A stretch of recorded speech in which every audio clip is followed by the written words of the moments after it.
Hello everyone watching and welcome back to TBU Power Rankings. This is week 1. We've moved on from post-draft. If you have not seen the week 1 matches and you want to, there should be a playlist on the TBU channel thanks to our good friend Jade Hex. He's really good at that stuff and he has got a playlist set up for you. So definitely go check those out if you want to see the matches before watching the PR, or there's a recap video up that Jade did as well. You can go and watch that if you want to, if you don't have time to watch the battles. I understand time management and all. But we're going to be getting into what the power rankings are now that the first week is done, and as always, I am joined by my good friend, the Shroom Raver. How's it going, Shroom? It's going very well indeed, thanks, Chaos. Hello, everyone. Yes, indeed, it is Shroom Raver here, back with the power rankings for week 1. Some absolutely fascinating results, even this early into the season. Very exciting games, maybe some results we weren't quite expecting, but without further ado, I think what we're going to do is get right on into those power rankings, starting at number 12. And for us, that's an on-changer. It's going to be Cloud and the Jersey Weaviles taking a close 1-0 loss to RTK. He had some really interesting stuff going on there. I'm a big fan of Bulky Tauros. It's an underrated defensive monster, and he used it very well here. And he had an interesting red button Sharpedo. You know, the Destiny Bond Sharpedo straight out the gate, looking to take out a problematic Tapu Fini was pretty cool. Yeah, I didn't even know that Sharpedo got Destiny Bond until that match. Like, after the match happened, they were asking in the chat, like, hey, because, you know, I'm the commissioner now, they actually have to ask me this question. They were like, hey, what do we attribute kills to with Destiny Bond? And I was like, oh, well, if something died to Destiny Bond, the thing that used Destiny Bond gets the kill. But what Pokemon in this battle used Destiny Bond? Because I was looking at it, like, I was really confused. I was like, does Hypno get Destiny Bond? And they were like, no, it was Sharpedo. And I'm like, that thing gets Destiny Bond? Yeah, it's a very, very little used move on Sharpedo, obviously. But, you know, working here, when you've got something like Tapu Fini that can be a bit of a pain, just to get it out of the way and done with is nice. I actually don't think Cloud played badly in this one. He played really well around Domanitan, which is just a threat. He scouted things in a really bold manner, you know, going into a Don fan on an Electivire, not knowing if it's choiced, which was, you know, very interesting to do. And it has to be said, he does get there. I'll use those words again. He did get unlucky, you know, with his Mega Gallade. I think we saw, a couple of full powers in a row when he was looking to try and do some damage. I think he got 2 full pairs in a row is what happened. I forgot to take notes this week because I'm dumb and I really wanted to watch the matches, so I just watched them. So Shroom has a lot more detail than I do, but I will still try to get my input as best as I can. Yeah, he definitely got a couple of full powers in a row. I'm pretty sure he also got a crit. I don't remember what it was or what it was against or how much it mattered, but I know he did get a crit that made something... It either killed something or put something in range that otherwise wouldn't have been. But I don't know how much that mattered. I cannot remember. Yeah, I mean, in the end, it came down to a pretty close game. I think, you know, he could have potentially tried to intimidate Juggle at the end, but it would have been difficult. You know, he was backed into a bit of a corner. Yeah, an unfortunate loss, but a close one. And already showing those good signs that we've come to see from him in the past.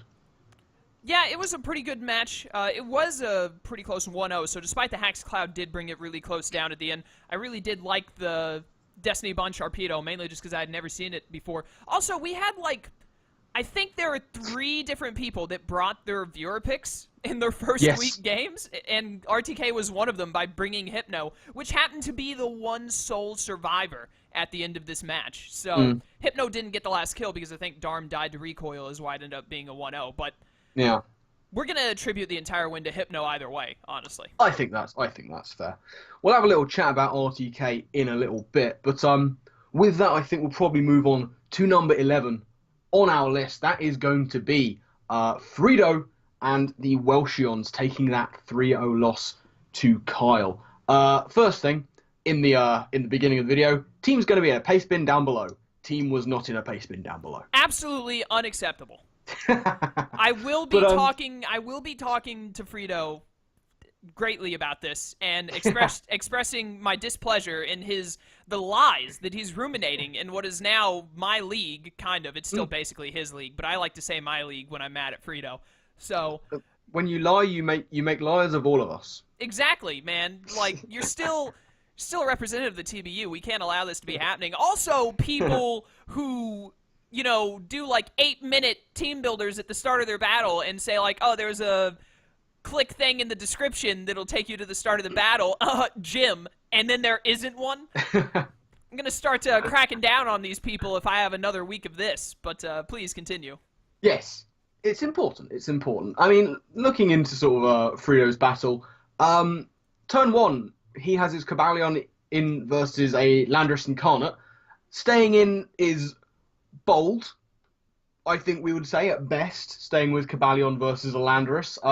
But he is rewarded for his boldness by getting the cheeky Ironhead flinch turn one. That was nice. Frito then took a nice little trip to Crit City, along with his good friend Flinch, in a car made by Dodge, apparently, because he was just getting kind of a lot of hacks in his favor. I hate absolutely everything about that train of puns, especially because Dodge is like a legitimate company in America. I don't know if I didn't know if you knew that or not, but like Dodge actually made it up on the fly. Yeah, Dodge actually does make cars. I had a truck that was a Dodge actually in my teenage years. So well, I've got a poster of a Dodge Viper on my wall. Why? I don't know. It's not a poster. It's like sort of one of those metal plate things that you put up. We're getting way off track here. But yes. What else did you expect from RPR? This is true. But yeah, Frito did get quite fortunate. The problem was, I think his main problem in this battle was not being able to break through Kyle's Sylveon and Slowking. Maybe he didn't want to try and break through Sylveon. You know, obviously he doesn't want to hurt a Sylveon, but I think not keeping offensive pressure up on that Sylveon just really kind of contributed, made it incredibly difficult to break through. And I think one of the big turning points was letting Excelgor go down. Excelgor had done well already. I think it got a couple of kills. It got two kills. It's as of week one, it's Kyle's own, or not Kyle, it's Frito's only Mon at a plus differential. Mega Gardevoir is neutral because it got 1 kill, 1 death, and everything else wasn't brought or got 1 death. Yeah. It was looking good. I mean, it was the only thing he had that could outspeed Landorus. And when he let that go down, it was kind of game over from there. Landorus outspeeding and just getting all the kills. Yeah, did you know that Water Shuriken, like, quote-unquote, got buffed this gen? Yes. Where it's a special move now? It's a special move now, yeah. Yeah, I guess they were looking at Greninja and thought, how can we make one of the most broken Pokemon even more broken? Let's make its priority move the stat that it likes to use more. Yeah, and then sort of at the side, everyone's like, Greninja, oh, that's fantastic. And at the side, Excelgor's just sitting there like, yes. Excelgor's like piggybacking off of Greninja's success like it's been doing ever since Greninja's inception. Pretty much. But, yeah, it's a tough loss for Frito. He is rusty getting back into the swing of things. Just focusing on keeping those win cons alive. Played very recklessly with Kabalion.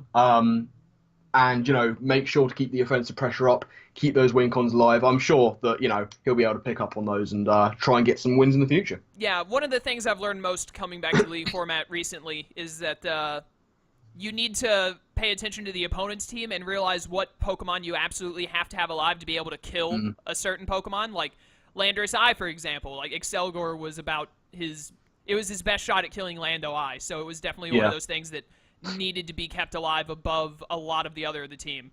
And sometimes there's just no way that it can be done. Sometimes something that you need just has to go. But yeah, it's one of those things you really got to watch for, I find, the more and more I play the game and watch the game. Yeah, absolutely.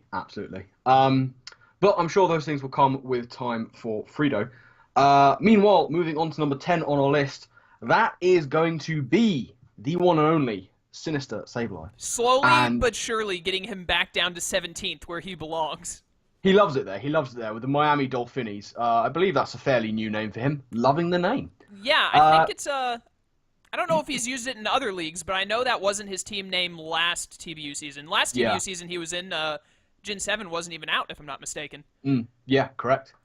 So yeah, nice new team name. He does unfortunately take the 2-0 loss to Jim week 1. I don't entirely know how many bench switches were made prior to week 1. I think Regirock coming off the bench would have been a useful week 1 switch for him. I can figure that out for you really quick. We should see. For week 1, let me make sure that I've got the right one here. Yes, I think this is week 1 right here. July 14th is when it was announced. That sounds right. Yeah. We're looking at the Meath Mamoswines took Gastrodon out and put Stoutland in, Yeah. and the Miami Dolphinies made no changes that week. Mm.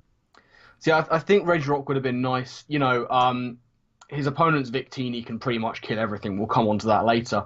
I just think something like, a nice bulky Regirock, rocky helmet to get the chip damage on Victini, get the rocks up as well. I just think it could have been nice just to kind of put Jim off a little. But as far as the team he brought goes, there were no real surprises here. He was working with a fairly pants matchup. He didn't have a good matchup, I don't think, against Jim. But he did bring some cool stuff. I really liked his use of Perugly, another viewer pick coming in week 1. Z Taunt and Super Fang for the Scarm. Really cool set. What is Z-Taunt? What is Z-Taunt to? I don't remember him using it. It does the same thing as Taunt, but raises your attack. Oh, okay. Did he use that So in the that was match? really I don't nice. remember that. He did. Okay, He used yeah. Z Taunt on the Scarm as it went for a non-attacking move and then started Super Fanging. It That's was a pretty really cool set. Yeah, it's pretty I cool. would've- I like that. It is. I would have maybe liked to see it used later. I think it could have had more of an impact later on. Also, Define over Thick Fat, I think, would be the better option there. It's not dealing well with Victini anyway. And I think he would have better switches. And it switches into Scarm's Defog and, gets its Define and then can do its thing and start hitting really hard with +3 returns. But, that's just me nitpicking here. I actually think over the course of the game, there wasn't much wrong with his play. He was working pretty much up against it. He didn't have a good matchup, other than hard switching Superior into Garchomp, which I think was maybe a little overzealous. Aside from that, I really don't think there's much to say about Baby Eye's performance.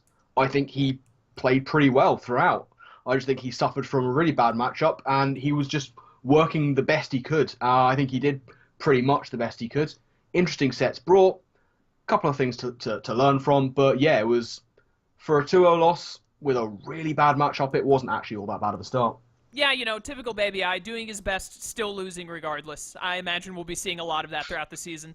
But, I have faith. I have faith in him this I time. do really like the Z-Taunt Perugly, and I'm glad to see Yeah. he was the second of 3 to bring his viewer pick. I'm pretty sure there were 3 Yes. Yeah, I know who the other one is, who I can't wait to talk about because Yeah. I really liked his, even though yes. it didn't do much.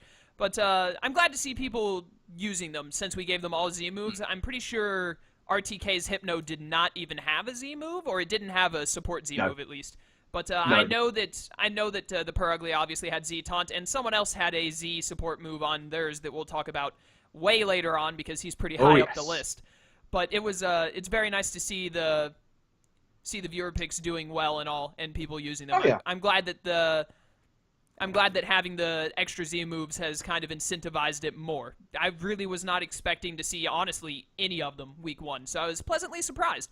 But yeah, I mean, you said it pretty well. Switching in the SERP probably wasn't the best idea. Also, I don't remember exactly. I need to start watching these matches closer to when we record instead of watching it the day they come out, because my memory is horrible, especially since I didn't take notes. But that'll be better for next week, I promise. But he has a Mamoswine that got no kills in this match, and his opponent has Victini, Garchomp, and Roserade, all of which don't like being hit by Mamoswine, 2 of which die to its priority, 1 of which doesn't want to ever take an Earthquake ever, and then Mega Absol probably doesn't want to ever take a hit anyways. I don't know how bulky Comfey is. Really only Scarm could deal with Mamo, but it seems like Mamo, I faintly remember Mamo dying without doing much of anything. Probably should have tried to work better with Mamo.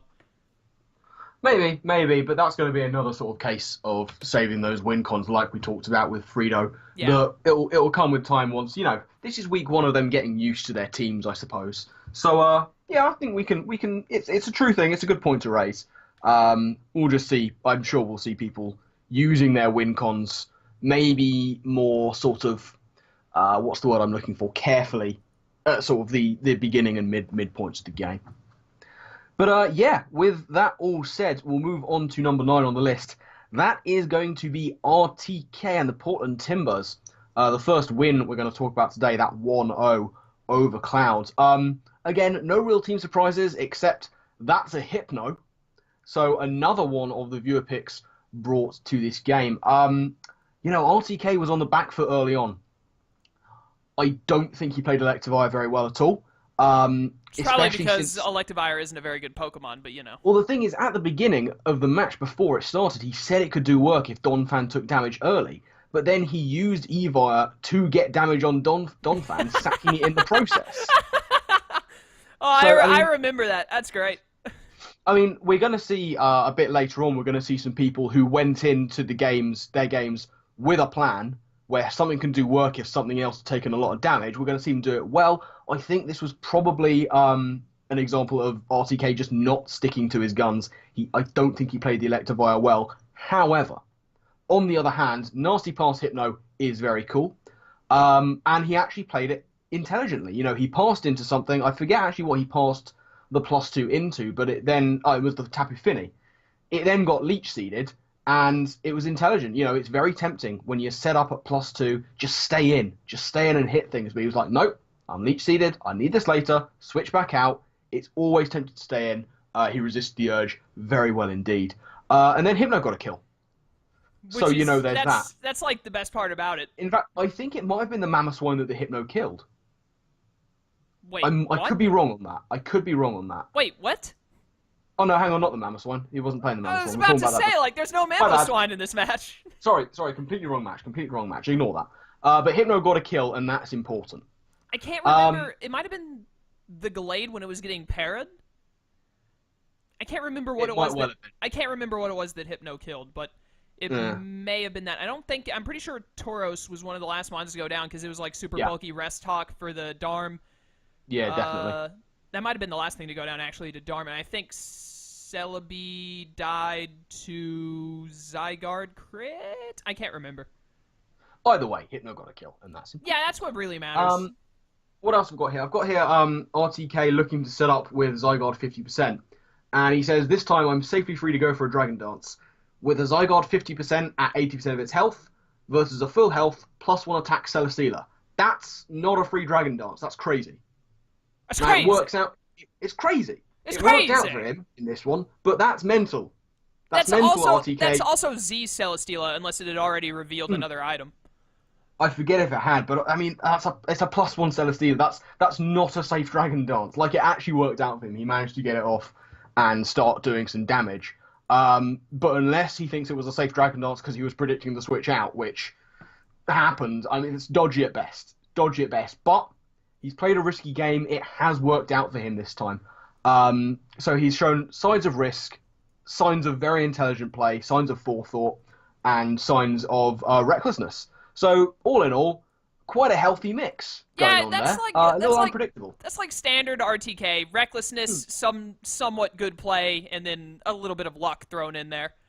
Yeah. So a good, healthy mix for RTK. A nice, solid 1-0 victory to start things off. Yeah, well played overall. Hypno Soul Survivor, that's fantastic. Always love to see Hypno living it out to the end.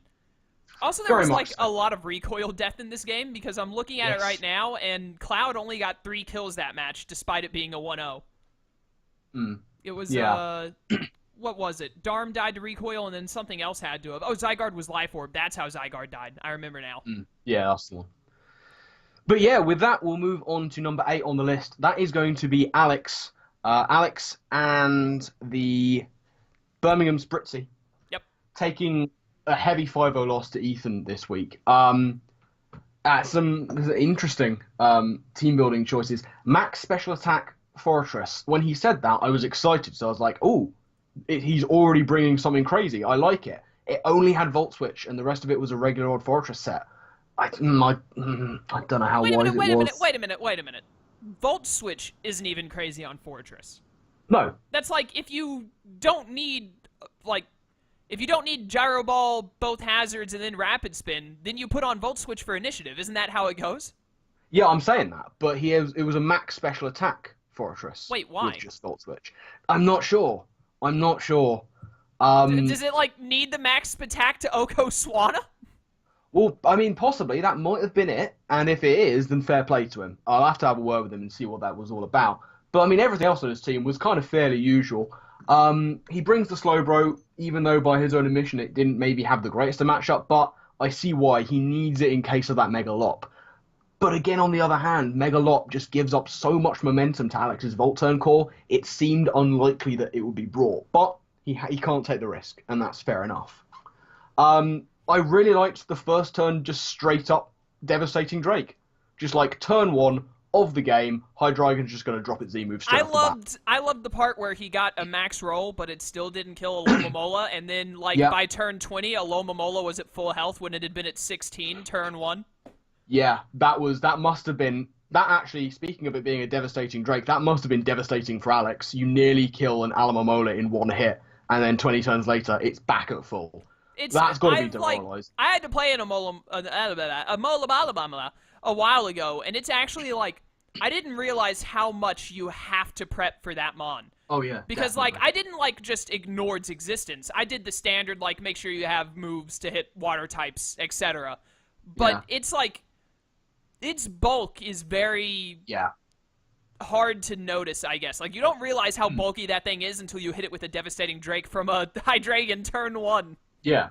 And the thing is, it's all in HP, because you look at its defensive stats, I think it's like 80-40, and you think that's not even that bad, but then it's like got base 160 HP or something ridiculous like that. It just means those wishes are huge. Yeah, you usually don't see Pokemon with such high health stats outside of Chansey and Blissey, which everyone is just like fat, is the only way you look at it. So like, because almost every other wall in the game has like less than has 100 or less health, or like not more than, I'm trying to think of any, I can't think of any Mons outside of them that have like more than 100 base HP. Most Pokemon are around 100 or less, or like maybe 110.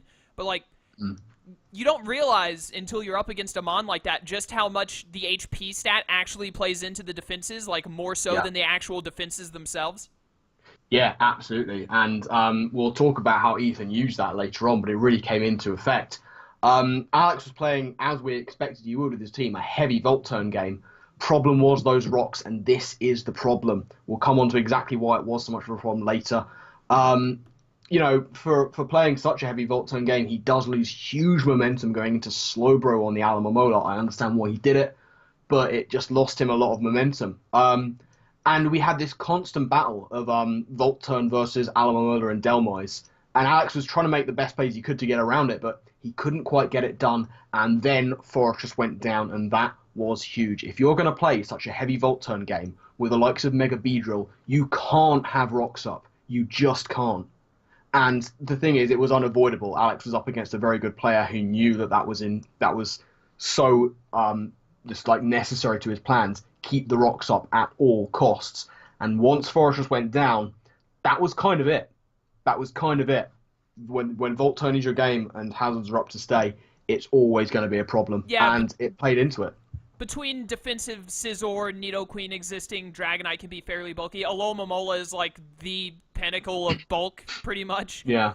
And then Delmise, which I'll talk more about Delmise later because Ethan did very well with it as well, but I want to talk about that when we get to him. But like, Ethan had a great setup against Alex, and letting Fortress go down, it cost Alex the most. Probably what he needed to do was try and predict more on Delmise, because like Delmise was always coming in when Fortress was in, because rocks were really like we talk about how over-centralizing rocks are in the metagame. Like this game was just all about the rocks pretty much. Like as long as Ethan could keep rocks up, he was pretty much destined to eventually win this game. Yeah, absolutely. And we'll talk about exactly how well Ethan used that in a bit more detail a bit later.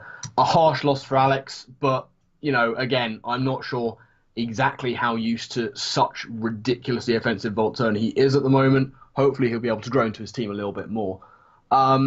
Yeah, and with that, before we move on, I do want to say about Alex. I like that he brought Ditto. Ditto is a Pokemon I really want to try, but I feel like I'm never going to use well, so I never get it. But yeah, it's good that he bought it. Yeah, it's a very interesting mon. It's very good for scouting, if nothing else. But he did like transform into the Scizor once and was like, he's got SD and U-turn. That's weird. Why would he ever have SD and U-turn? Is that not like, I'm pretty sure that's like a fairly standard set just to make Scizor hit harder that one time. Yeah, it's true. Like you go for an SD and a threat comes in, you're just like, okay, I'll just get a massive U-turn off on it. It does happen. It does happen. Yeah, I just wanted to point that out to Alex. Like, Pokemon having setup and then like Volt Switch and U-turn isn't as out there as you might think. It's not super common, but it's not something like, oh my goodness, no one's ever thought of this before. Yeah, absolutely. The thing is, Alex might try it himself now, which would be cool. Exactly. There you go. I'd like to see it happen. SD with Mega Beedrill, then you turn out. Something's taking a massive hit on that. Something's could taking be you either resist U-turn or you're taking like 60% from that. Absolutely. Yeah, a harsh loss, but hopefully he can get back on that horse. It was a tough one for him this time. He didn't draft Mudsdale though. That's maybe where he went wrong. There you go. The He problem. can get back on the horse quite literally. Yeah, the Mudsdale would have really helped against an Alamalama and Swana. True. Definitely. Yeah, definitely. Yes, right. Getting back on track. Moving on from Alex, we're going to move to number 7 on the list. That is going to be the one and only Potato Jim with the Meath Mamoswines. Such a good name and logo. I have to say that every time so that I can convince Jim to keep that forever. Of course. Yeah, Jim taking the 2-0 win over Baby Eye. No big team surprises here. Victini can kill pretty much everything on his opponent's team. As we said, Baby Eye didn't really have a great matchup, and Victini's one of the reasons why. Jim couldn't bear to put his opponent's Mamoswine on the layout. That's completely understandable. We get it. You don't want to be seen taking out the Mamo. That's fair. He also couldn't bear to put the timestamp in the freaking description, apparently. Well, we'll get to that. We'll get there. Specs Comfy. That's fun times.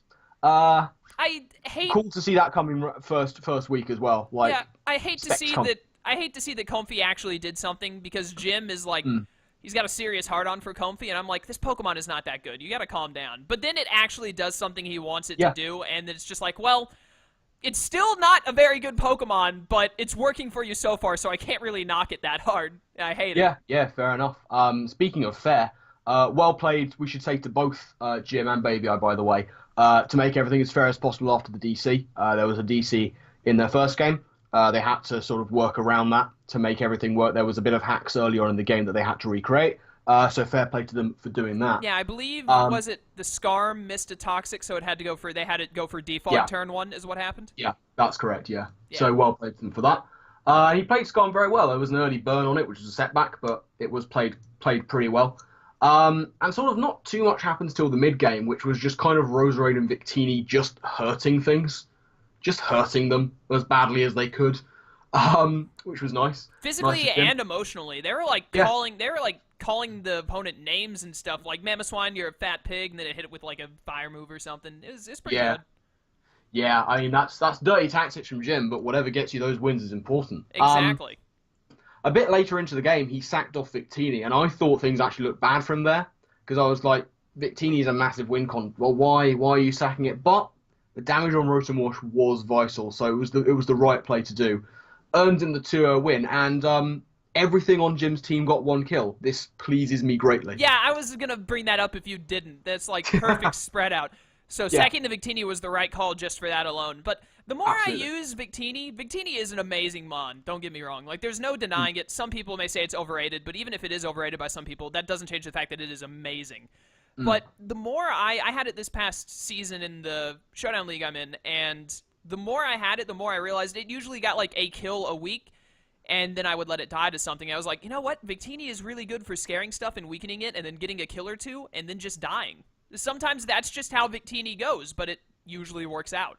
I don't know. I'm really enjoying it in CCO at the moment. I think I'm sitting at 10-4 from about 5 games. That's good too, but I'm just saying, like, seeing Victini with, like, 1 or 2 kills a week and then dead, like, even if it had been, like, in a sacked-off position, I think Victini is a bit more sackable than people realize in games. Yeah, that seems fair. Not that you should just go into a match looking to sack your Victini. You should try and get Victini to land as many V-creates, blue flares, bolt strikes as possible. But, you know, when a time comes where you're like, I need to let this Victini go, don't be like, but it's too good to let go. Sometimes you just need to be ready to let it get sacked so that you can continue your momentum or get damage you need or etc. Yeah, absolutely. But in the end, Jim does take the win. 1 kill for everything. Very pleasing stuff. And yeah, starting to use some things in really interesting ways. Nice to see that, Comfy. But yes, with that, we'll move into the top half of the table. And sitting at number 6, I think we'd agree a bit, one of the surprises of the week, sitting at number 6 is going to be Paulie Mack and the West Coast Wingulls taking a 3-0 loss week 1 to L5. A bit surprising, but let's get into it. Lifeorb Galvantula with no webs, week 1. Again, not necessarily what we'd expect, but Galvantula's more than just webs, and Paul, I think, wants to show that this season, and fair play to him. I completely support that. I was a bit surprised at his Megastoys set, to be honest. He said he's expecting Cophagrigus, and he's expecting Florges. No Dark Pulse, no Flash Cannon. And he puts Aquajet on instead. I get why he was running Aquajet. But at the same time, it's not going to be hitting very hard. And when he was expecting those two defensive monsters that then his Mega Blastoise really couldn't do anything to, and would probably lose 1v1 to either of them, I don't know. I just think I was expecting to see at least one of those two moves, at least one of them. Getting into the game, again, very unlike last season, he just kind of seemed a little flustered at times. I think he was over-predicting versus Florges almost consistently. He gets rocks up, he gets a Toxic off, it's very nice, but it was pointless because of Heal Bell.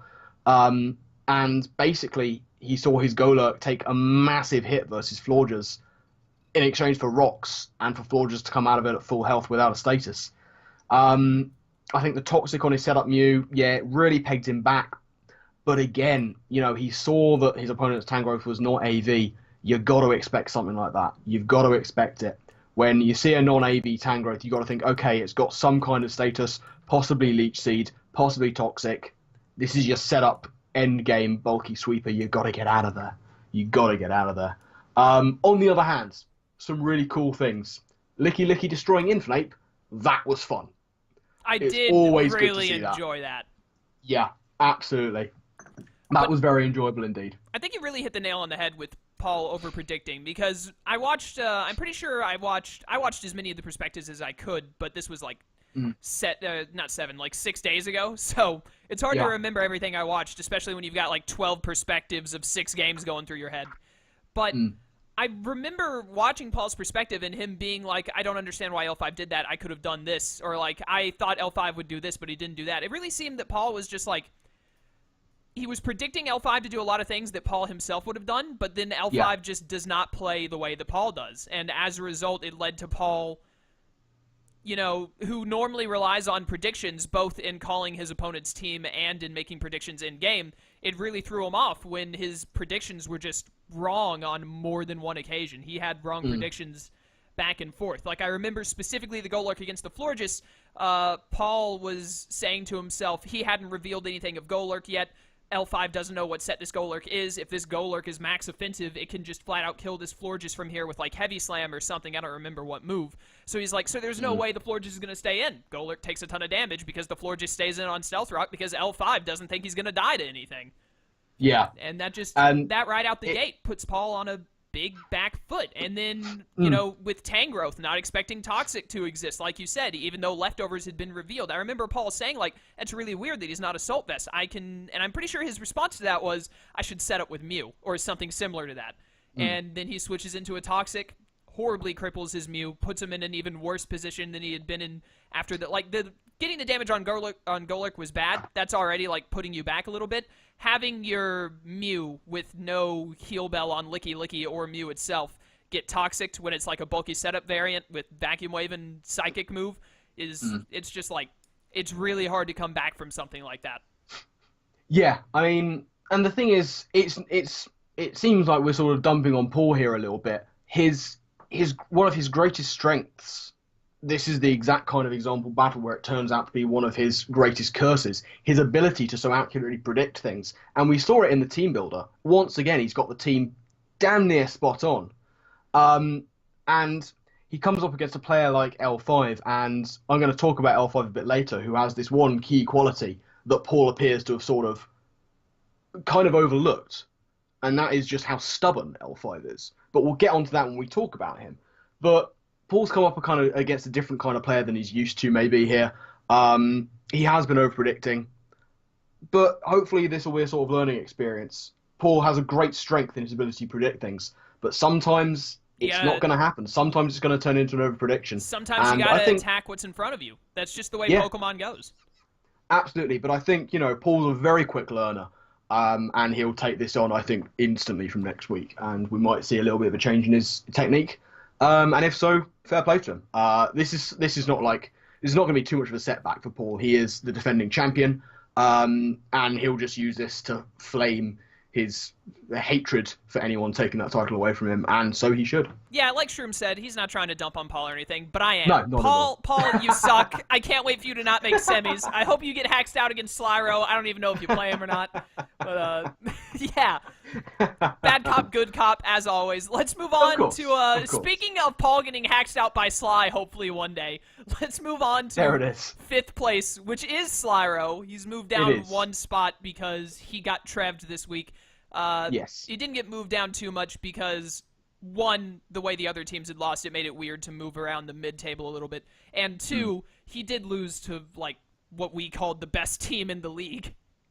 Yeah, absolutely. And he had to build a slightly stranger team just to take on Trev's team.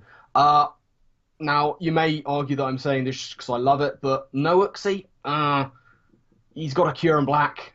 Now, admittedly, he didn't bring your Commodore Garden Cure and Black, but I was expecting to see Uxie just to be able to tank something. Yeah, just to be able to tank something. To be fair, Uxie would have done, like, literally nothing against that This Cure is true. and B set. This is very true. However, I would argue that maybe Sly didn't not bring Uxie for that reason. I wouldn't say he entirely predicted that Cure and Black set. No, he absolutely knew it would be, what was it? It was Substitute Dual Screens Earth Power, I think? No, it was Sub-Toxic Roost Earth Power. Oh, Sub-Toxic Roost. That's so bad. Mr. Chaos in the Sky. Don't you dare try and argue for a second that Slayer predicted that. Think who you're talking about. This is you talking about Sly. I was getting this Kirambi mixed up with Fred's old Kirambi, where he had Mega Mawile and other stupid things, so he could literally bring dual screens Kirambi. That was a good time. That was the best of times. But yes, back on Slyro. Specially defensive Mega Mawile with an offensive set. Nice idea, actually. He needed the bulk on Mega Mawile for specific threats, and he needed the offensive pressure as well. So yeah, fair enough. No knockoff versus a team with Porygon 2. I'm not sure how I feel about that. Nah, Sly just predicted Porygon 2 to not be there. Of course. In reality, like, everything Sly did that shouldn't have worked out, but did work out somewhat, even though he ended up losing this match like 4-0, was just him being, like, a better predictor than Paul. Yeah, pretty much. And, you know, I actually think Sly, we like to dump on Sly a little bit. We both do. But I think actually he had a really great start to the game. You know, he leads off with Volcanion and he just put so much pressure on so early. Volcanion was just sat there and it didn't seem to matter what Trev switched into. Volcanion was like, yeah, I can hurt you as well. And it did. So that was fantastic from Sly. Then he starts to overpredict a little bit. Sarina versus Xurkitree. And this was, as soon as I saw his Sarina set, there was one thing that bothered me. And that was that there was no U-turn.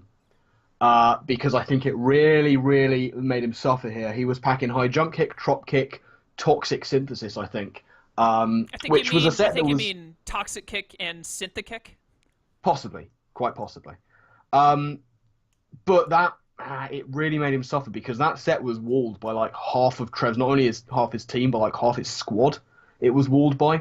And I just think U-turn would have been nicer over something like synthesis. Maybe a leftover set with synthesis, with U-turn over synthesis would have been better. It would have been nice here because he was predicting a switch out with the Xurkitree and he just went for the Toxic and Xurkitree just didn't switch. That's where U-turn would have been really nice. It would have possibly got the kill, and if not, it would have just gotten the initiative he was looking for. Yeah, especially he's got a Vaporeon as well for wish passing, so synthesis isn't like super necessary. I think you're right, and he probably could have gone U-turn over that leftovers. I don't know what item he was, but with Vaporeon backing it up in case it gets really low and you need it back up, I think he could have benefited more from that. Also, the over-predicting on Xurkitree was just really unfortunate. I think it would have been a lot better if he had just gone with attacking what was in front of him. Although I can't really...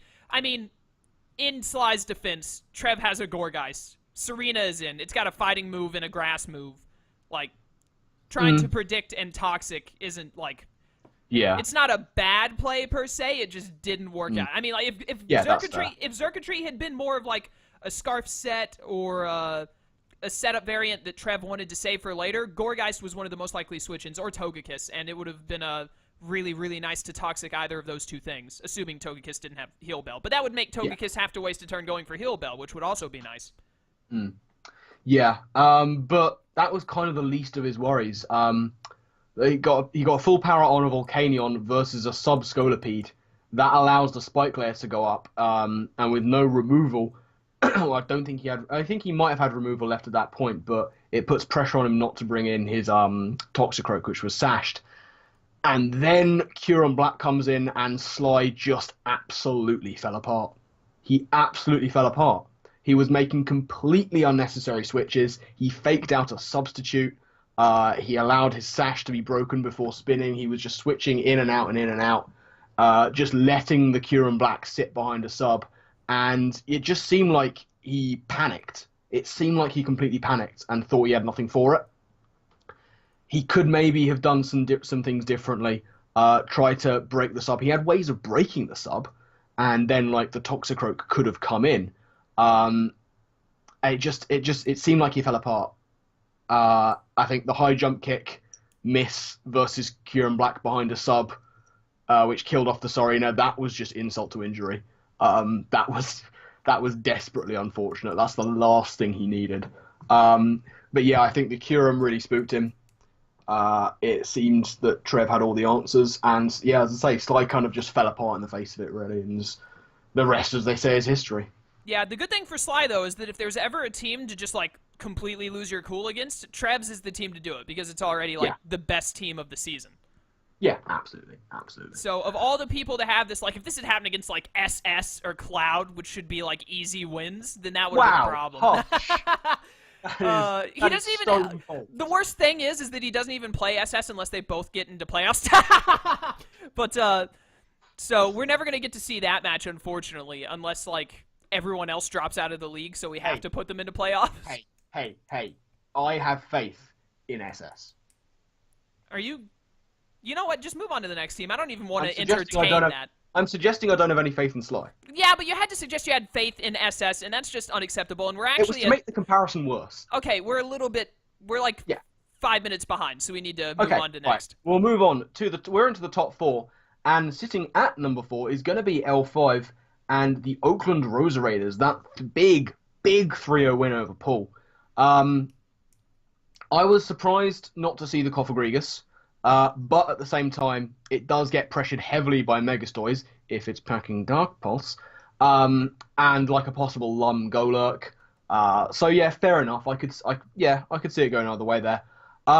Really, L5 not much to report in the early game. He kind of just stayed in with Florges and got chip damage on a lot of things, which was nice to see. And what else do we have here? Mega Sharpedo putting on a huge amount of pressure mid-game, forcing Paul to sack stuff. You know, we've sort of talked about whether Mega Sharpedo is worthy in this format, because it doesn't get the speed boost because of the Mega Ring first turn, but at the same time, it's still very fast, it's still very powerful, it's got a nice speed tier, and again, it put pressure on here, and it was well played. I've actually talked one-on-one with L5 a little bit about a couple of certain things. One of them I won't talk about because it was something he had about his team that we said that he wanted to talk to me about, but I want to keep that secret for his sake. Yeah. But he also I've talked to him a tiny bit about Mega Shark, and I've actually really come around to no speed boost Mega Shark. I obviously still prefer it with speed boost. That's just like, if you can get a speed boost with it, that's objectively better because it's +1 faster, then it outspeeds like everything. But 105 base speed, and then with Strong Jaw, Stab, Crunch, actually, it 2-hit KOs the majority of the game. It actually does. It's very powerful. It's very powerful. Yeah, like that speed tier is very good. Yeah, like defensive Licky in this game still took like 40 to 45% from it. It's insanely good, and it has the defense drop chance, which came into play this game. But I don't really think that was a huge deal. It definitely didn't help Paul, but I don't think it was like, oh, this lost me the game kind of thing. Yeah. No, absolutely. The thing is, after that little bit of offensive pressure, it was just back to Florges. And this is where I want to pick up on the strength of Paul versus L5, the kind of player L5 is, and the thing that Paul overlooked, just this stubbornness of L5, this stubborn defensive game where he was like, no, I'm not going to switch out, I'm going to scout you out, and I'm going to live, and I'm going to back myself. he's done his homework on Paul. He knows how Paul likes to play. He knows that Paul likes to make these predictions, and he just refused to be suckered in. He was like, no, I'm not playing your game. We're going to play on my terms, not yours. And that took balls to do. I'm very impressed with how L5 played this one. A deserving win for him. So, yeah, absolutely. Well played. Hats off. Yeah, L5 is one of the hardest games in his schedule, in my opinion. Yeah. If, we don't like to, well, I like to, but Shroom doesn't like to point out, like, this person is objectively worse at the game than this person, but that's, there are just some people who happen to be better at a children's game than other people, and Paul and L5 are pretty high up on the list of people who are good at this children's game, and for L5 to be able to beat Paul, week 1 especially, that puts him in a very good spot for the remainder of the season, because that's going to be one of his hardest matches to win, and he's won it right out the gate. That's a really good thing for morale and for getting more wins going on and being able to make it into playoffs. Absolutely. Well played, L5. With that, moving into the top 3 and sitting at number 3, we do have Ethan and the Tennessee Dynamos with that big 5-0 win over Alex. I was a little bit nervous for him, actually, at the start, because he brought 2 Swords Dancers and Z Rain Dance on the Swanner, the viewer pick, but he brought them versus Ditto, and he doesn't actually have too many counters to a lot of his own mons, especially given that one of the Swords Dancers... What was the other Sword Dancer, Dragonite? No, it was the Sizzle, and it was the Delmise. The Delmise gets Swords Dance? Delmise gets Swords Dance. Oh, really? That's awesome. I've never run it without an Assault Vest. That's really cool, actually. Yeah. I mean, the thing is, like, he doesn't really have too many counters to his own Swords Dancing Delmise. He does to the Sizzle, but that's where the U-turn comes into it. But moving on to it, I mean, we mentioned he brought Z Rain Dance Swanner. He brought Swanner. With Z Rain Dance, which is like the most standard thing to do with your all Z move user, but Swanna is so good at it, we let it slide. And unfortunately, it didn't even get a kill, but it did put pressure, and it was really cool, and I'm glad to have seen it. So that was the that makes the trio of Perugly, Hypno, and Swanna being the viewer picks to bring, and kind of a tiny bit of a spoiler alert, but we have more viewer picks coming next week, and I'm really looking forward to talking and seeing about those as well. Very much so. But yes, moving on to the game, cool set, Swords Dance Delmise, very nice. Started out, actually, as a fairly fast-paced game. Lots of initiative at offense, like Ethan was kind of fighting Alex at his own game. I was nervous for Ethan when he let Nidoqueen go down, like in his sort of pre-game. He talked about how it can basically take care of the majority of Alex's team. But it ends up being the correct play, because then we get what I've called Delamamolize. It was just... I know, Chaos is just sitting there in silence. Disgusting. But the core I love Delmise as a Pokemon so much. Why do you have to give it such a garbage team name? Have you met me? Just finished going over the game. Yes. Basically, Delmise and Alamomola that's a gross core, Ethan, you have to stop, basically. You do have to stop. He was reading Alex's switching pattern really well. Like, he knew what he needed to do to pass the wish into Delmise, and he knew absolutely that he needs to take care of Fortress. And he did that expertly. Now, Chaos mentioned earlier on that he, like, pretty much almost every time Fortress was in, he's going into Delmise. In fact, I think it was every time. He has to block the spin. He knows it. And the sad thing for Alex especially was the fact that even if Alex made the prediction of he's going into Delmise, I'm going to Volt Switch, it didn't matter. It didn't matter if he got that initiative, because he couldn't get anywhere, because as soon as he goes into anything to take on the Delmise, in comes Alamomola at higher health than it already was, gets a wish, goes back into Delmise when the counter comes in. There was nothing Alex could do, because that core in this game was just so good, and it allowed him to get rocks up while forcing his opponent to go for initiative and take that chip damage. So, brilliantly done by Ethan. It's actually even more brilliant when you look back at when we first talked about Alex's team, in which it relies heavily on initiative. And that's not necessarily a bad thing. Initiative is a good thing in this game. Oh, yeah. Especially if your initiative can do high damage, like Coco and Beedrill and Talonflame to an extent as well can do. So, like, Ethan basically took what makes Alex's team really good and made it a detriment to him for the most part. Because really Alex's only option, like you said, was to just keep getting initiative, keep volt switching and U-turning and stuff. But it hurt him more than helped him because he couldn't get rocks out. There was every time his only removal was Fortress. Every time it was in, Delmise was there safely. Delmise could easily switch out into something else if something threatening came in. It was no worry. There was no way for Alex to get rocks off the field, and that made his initiative hurt him even more, but he really didn't have an option other than initiative because, he's got his Fortress in, and then the Delmise is in. You can't stay in when your only move is Volt Switch. It just really, really worked out in I keep wanting to say Alex, in Ethan's favor, and he played it incredibly well, and I just think it was very, very impressive of him to turn Alex's biggest asset into basically what destroyed him in this match.